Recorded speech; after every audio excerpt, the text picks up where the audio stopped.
South India shopping mall the wedding మంత్ర సరికొత్త wedding collection south India shopping mall.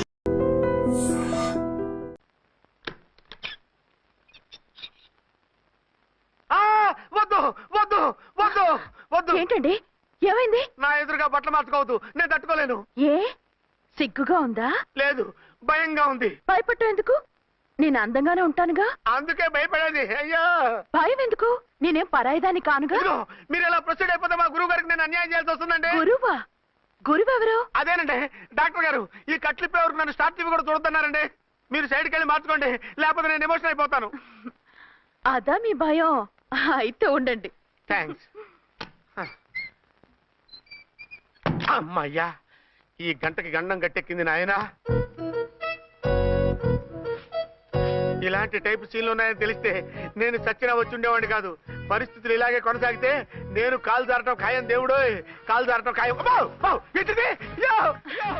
చిన్న పిల్లలు ఏంటి అరుపులు? కాసేపు ఓర్చుకోండి, అవే తగ్గిపోతాయి. ఉసుగేసుకుని ఉంటారా దేవుడు?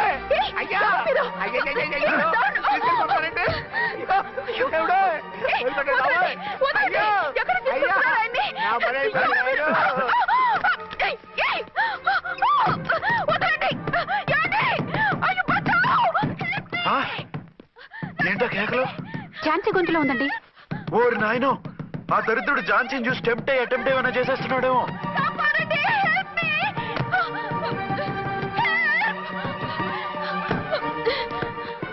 ఏంటి ఝాన్సీ, ఏమైంది? మా ఆయన కిడ్నాప్ చేసి తీసుకెళ్ళిపోతున్నారండి. ఎవరు?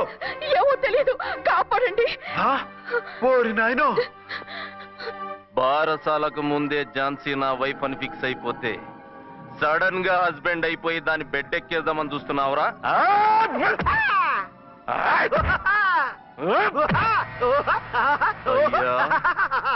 నేనింత సీరియస్ గా కొడుతుంటే వీడు కామెడీ లెక్క నవ్వుతుండేంది. ఈడి ఏడిపే ఇలా లాఫింగ్ టైప్ లో ఉంటదేమో.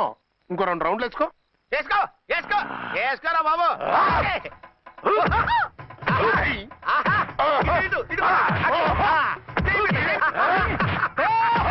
రాయ్, మీరు కూడా వచ్చి తలిగియండి రా వీణ్ణి.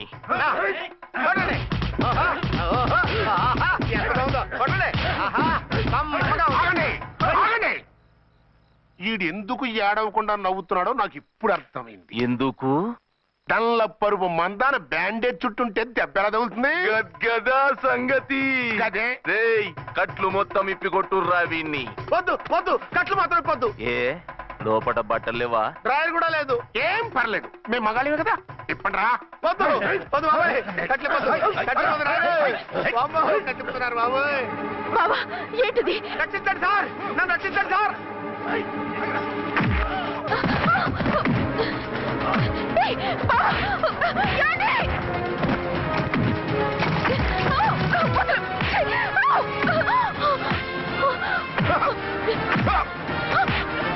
వద్దు వద్దు, నన్ను చెప్పకండి బాబాయ్. వద్దు బాబాయ్. అయ్యో, నేను రాయో, నేను లేకపోతానండి.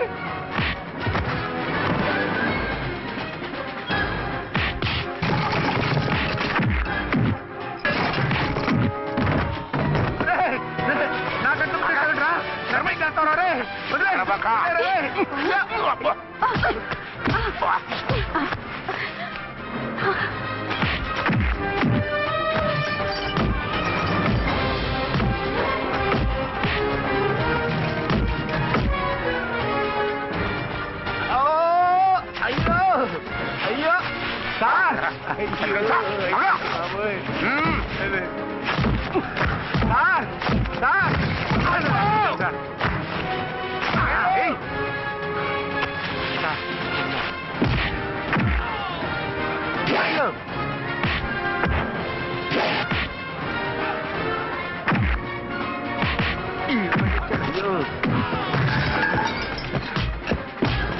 సార్, రక్షించండి సార్. మొత్తం తీసేస్తాను బాబోయ్. బాబోయ్,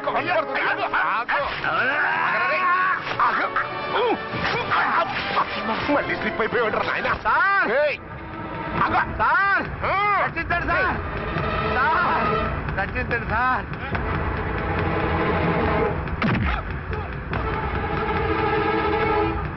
హత్తుకుందరై వేసరే.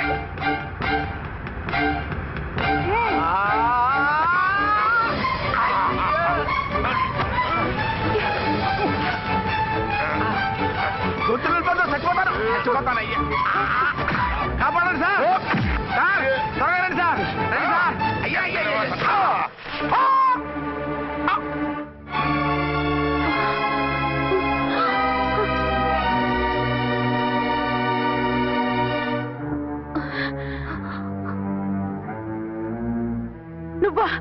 నువ్వు ఈ వేషాలు ఎందుకు వచ్చావు? నన్నెందుకు మోసం చేశావు? సారీ, నిన్ను మోసం చేసిన వీడి కాదు, వారు. మా ఆయన ఎక్కడా? బైబిల్ మొత్తం చదివి ఏ సుప్రీం ఎవరని అడుగుతా వింటమ్మా.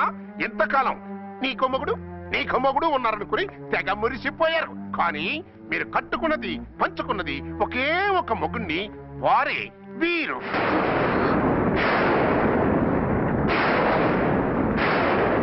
బాబు, ఆవిడ మీకేమవుతుంది? ఆవిడ మా ఆవిడే. ఆవిడ ఆవిడ మా ఆవిడే. విన్నారుగా లేడీస్? ఈ సీన్ లో ఇక మన పని అయిపోయింది. ఇప్పుడు వన్ డే మ్యాచ్ మొదలవుతుంది. టాస్ వేసుకుని ఎవరు బౌలింగ్ చెయ్యాలో ఎవరు బ్యాటింగ్ చెయ్యాలో వాళ్ళే డిసైడ్ చేసుకుంటారు. మనం గ్యాలరీలో కూర్చుని మ్యాచ్ చూద్దాం. పద. ఎందుకింత మోసం చేశారు? ఎందుకింత ద్రోహం చేశారు? నేను ఎవరిని మోసం చేయలేదు, ఎవరికి ద్రోహం చేయలేదు. పాపం, విధి ఆడిన వింత నాటకంలో ఆర్టిస్ట్ అయి ఉంటాడు. చెప్పండి, ఒక పెళ్లి చేసుకుని నన్నెందుకు రెండో పెళ్లి చేసుకున్నారు? మీకు భార్యగా నేను సరిపోలేదా? ఆవేశపడకుండా నేను చెప్పేది వినండి. నువ్వు చనిపోయావు అనుకుని అందరూ కలిసి నాకు బలవంతంగా పెళ్లి చేశారు. ఆ విషయం నాకెందుకు చెప్పలేదు? పెళ్ళయిందంటే నేను చేసుకోనన్నా, చీకొడతానా? నిజం దాచి పెళ్లి చేశారని నాకు మన పెళ్ళైన తర్వాత తెలిసింది. అప్పుడైనా మీరు చెప్పాలిగా, ఎందుకు చెప్పలేదు? చెప్తే నువ్వు మిమ్మల్ని వదిలేస్తానని భయపడి చెప్పలేదా? నన్ను వాడుకునే ఛాన్స్ మిస్ అవుతుందని చెప్పలేదు. Don't talk Ramesh. కొంతకాలం ఆగి చెప్తే చచ్చినట్టు పడుంటారు. ఎంత చక్క ఇద్దరితోనూ సంసారం చేయొచ్చని ఆశపడ్డారా? అది కాదు అర్చన, నువ్వైనా నన్ను అర్థం చేసుకో. చచ్చిపోయాననుకుని తను చేసుకున్నారు అంటే మీ మనసులో నాకు స్థానం లేదు, నా మీద మీకు ప్రేమ లేదు. అదే మాట అర్చన. ఎస్, నా మీద ప్రేమే ఉంటే పెళ్లి చేసుకుందామనే ఆలోచన మీకు వచ్చి ఉండేది కాదు. మరో పెళ్లి చేసుకోరు. నేను చెప్పేది విను. నన్ను ముట్టుకోకండి. ఏ రోజైతే తన మెళ్ళో తాళి కట్టారో ఆ రోజే మన బంధం తెగిపోయింది. ఆ రోజే మీ అర్చన నిజంగా చచ్చిపోయింది. ఉండండి, తనతోనే ఉండండి, తన్నే భార్యం చేసుకోండి.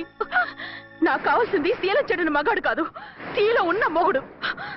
Out out. బంగారం లాంటి మా సిఐ గారి కాపురాల్ని నాశనం చేశారు. రేయ్!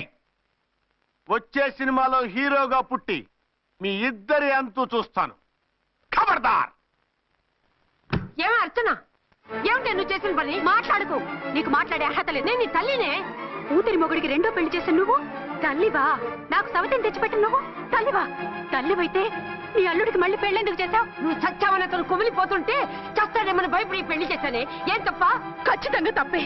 నాకే కన్నొక్కరా కానొక్కరా, నాలో ఏ లాభం ఉందని, ఏం తక్కువ అని రెండో పెళ్లి వాడికి రెండో పెళ్ళంగా పడి ఉండాలి. అంటే జీవితాంతం మొగుడు లేకుండా బతుకుతావా? మొగతోడు లేకుండా ఉంటావా? ఏ మొగుడు లేకుండా బ్రతకలేనా? ఆడదానికైనా మొగుడు అవసరం, మగాడికి పెళ్ళ అవసరం లేదా? నేను ఇంకో మొగాడిని చేసుకుంటే అతను సహిస్తాడా, భరిస్తాడా? నోర్మై, మగాడికి ఆడదానికి పూలిగెట్టి. మగాడికి ఏమైనా కొమ్ములున్నాయా?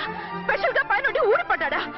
వాళ్ళు తినే ఉప్పు కారమే మేము తింటున్నాం. వాళ్ళ ఒంట్లో రక్తమే మా ఒంట్లోనే ప్రవహిస్తోంది. అది కాదమ్మా, మొగుడిని వదిలేసిన ఆడదాన్ని నీచంగా చూస్తారు, చులకన చేస్తారు. పెళ్ళాన్ని వదిలేసిన మొగుడిని గౌరవించి హారతలు పడతారా? అతను నిన్ను వదిలేయాలనుకోవడం లేదు, నిన్నే కావాలనుకుంటున్నాడు. అతను కావాలనుకుంటున్నది భార్యని కాదు, ఆడదాన్ని. అంటే దూరం చేసుకుంటావా? లేకపోతే దగ్గరే ఆత్మాభిమానం చంపుకొని కాపురం చేయమంటావా?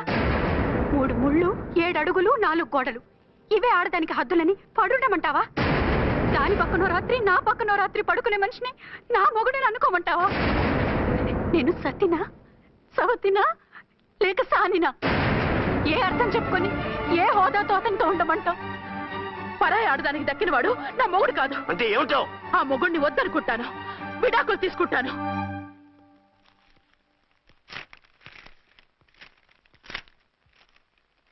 ఏమిట్రాది? లాయర్ నోటీసులు. లాయర్ నోటీసులు ఎవరు పంపారు? నీ కోడళ్ళు. దేనికి? వాళ్ళకి విడాకులు కావాలంట. నువ్వెందుకురా బాధపడతావు? సిగ్గు ఎగ్గు లేకుండా విడాకుల కోసం కోర్టుకెక్కినందుకు వాళ్ళు బాధపడాలి. నీలాంటి మంచి మొగుడిని దూరం చేసుకుంటున్నందుకు వాళ్ళు ఏడవాలి. మీసం లేని వాళ్ళు, వాళ్ళకి అంత పట్టుదల రోషం ఉన్నప్పుడు మీసం ఉన్న మగాడివి నీకెంత ఉండాలరా? వాళ్ళకి నువ్వు ఒక్కర్లేనప్పుడు నీకు వాళ్ళు అక్కర్లేదు. ఇంతకాలం నువ్వు చెప్పింది నేను విన్నాను, ఇప్పుడు నేను చెప్పింది నువ్వే నాకు. మొగుండి వదిలేసిన వాళ్ళకి మొగుడు దొరకలేమో కానీ పెళ్ళాం వదిలేసిన మొగుడికి 1,00,000 మంది దొరుకుతారు. నువ్వు మళ్ళీ పెళ్లి చేసుకో. అప్పుడు గాని జనం నేల మీద ఉయ్యరు. ఊహించుకుని పనిచేసింది వాడురా. నువ్వు వాళ్ళని మర్చిపోలేక జీవితాంతం నరకం అనిపిస్తుంటే చూసి ఆనందించాలని వాళ్ళ ప్లాన్. నువ్వు మళ్ళీ పెళ్లి చేసుకుంటే ఆ కుక్కలు చెప్పుతో కొట్టినట్టు అవుతుంది. అంటే ప్రతీకారం కోసం పెళ్లి చేసుకోమంటావా? లేకపోతే ఇంకా వాళ్ళకి మొగుండని వాళ్ళ ఫోటోలు పట్టుకుని కుళ్ళి కుళ్ళి ఏడుస్తావా? ఒక్కసారి చేసిన తప్పుకే నరకం అనుభవిస్తున్నాను. మళ్ళీ జీవితంలో అటువంటి పొరపాటు చేయను. పోనీ చెయ్యని పొరపాటు చెయ్యి, కొత్త వాడు చేసుకో.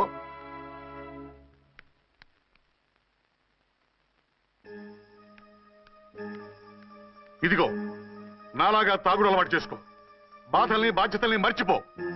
పెళ్ళాలు వదిలేసిన మొగుడని అవమానం పడే కంటే గౌరవంగా తాగుబోతు అనిపించుకో. అలాగే తండ్రిగా ఆనందిస్తాను. తీసుకో.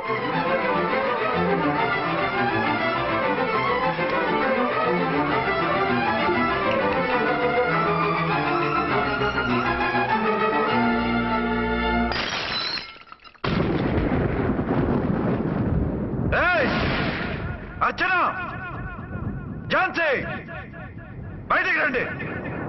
రండి.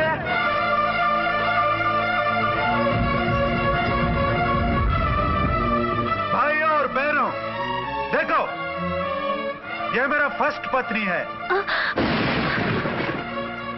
ఇది నా సెకండ్ పత్ని.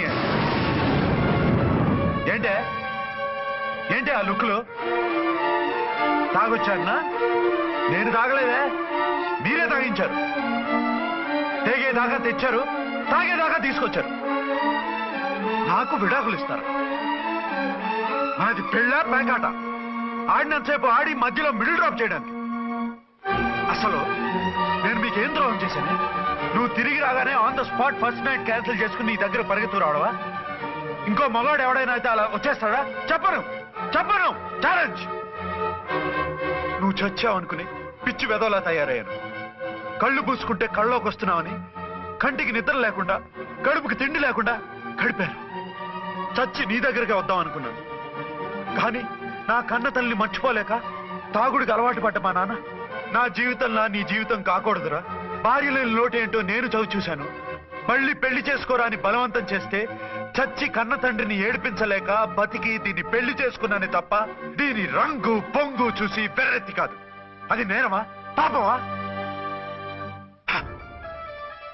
ఏమే ఈ ఏటి మేటి సౌత్ ఇండియన్ పతివ్రత, నీ సంగతి ఏమిటే? సెకండ్ హ్యాండ్ మొగుడు దొరికాయండి షేక్ అయిపోతున్నావా? ఇంతకు ముందు నేను ఎప్పుడైనా తాగానా? నేను తాకానా? కామం కళ్ళకెక్కి నీతో మంచం ఎక్కానా? మజా చేశానా? పెళ్ళైన తర్వాత కూడా నిన్ను పతివ్రతలా బతకనిచ్చాను కదే.